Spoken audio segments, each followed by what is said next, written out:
Parmi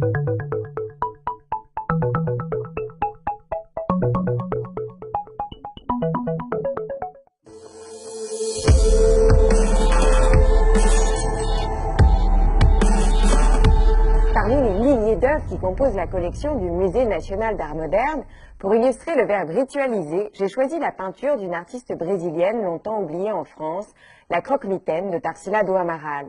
La question du rituel n'y apparaît pas directement, mais elle est néanmoins à la source même de l'œuvre. Née en 1886 et décédée en 1973, Tarsila fait d'abord partie du groupe des Cinq, collectif d'agitateurs de la scène culturelle de Sao Paulo dans les années 20. Elle vient ensuite se former à Paris. On est alors en plein surréalisme. Toute son œuvre est marquée par ce séjour parisien, par l'apprentissage auprès d'André Lotte et Fernand Léger à l'Académie Julian, mais aussi par le graphisme du douanier Rousseau, ou encore par le style art déco qui caractérise la plupart de ses toiles. À Paris, Tarsila fréquente bien d'autres figures de l'avant-garde, comme Brancusi, Cocteau ou encore le poète Blaise Cendrars, mais aussi des artistes brésiliens modernistes séjournant à Paris à la même époque. Et de fait, Tarsila do Amaral s'emploie à mélanger des influences occidentales à des éléments culturels issus du continent sud-américain pour aboutir à un véritable art du métissage typiquement brésilien.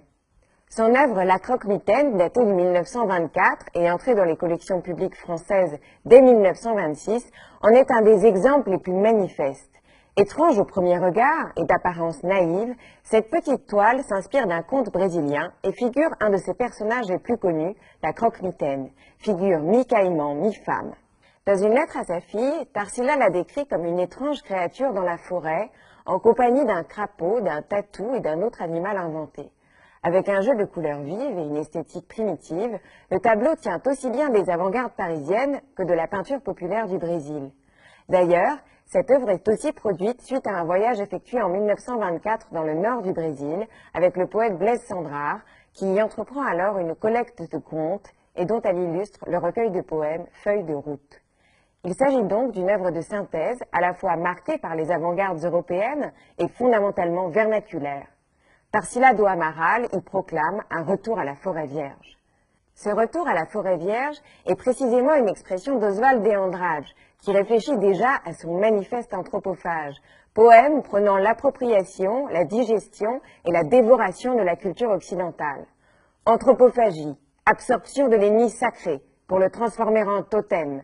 Ce rituel cannibale était pratiqué par les Indiens Tupinamba d'Amazonie, une tribu déjà mentionnée par Montaigne au XVIe siècle, puis par l'ethnologue Claude Lévi-Strauss au début du XXe siècle.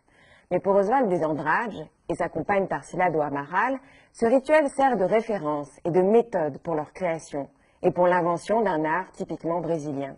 D'où la formule, pleine d'humour, proposée par le poète. Tupi or not tupi, that is the question. La créature hybride qui apparaît au centre du tableau, la croque-mitaine de Tarsila do Amaral, pourrait bien être l'incarnation même de ce rituel étrange, véritable point de départ de la modernité brésilienne.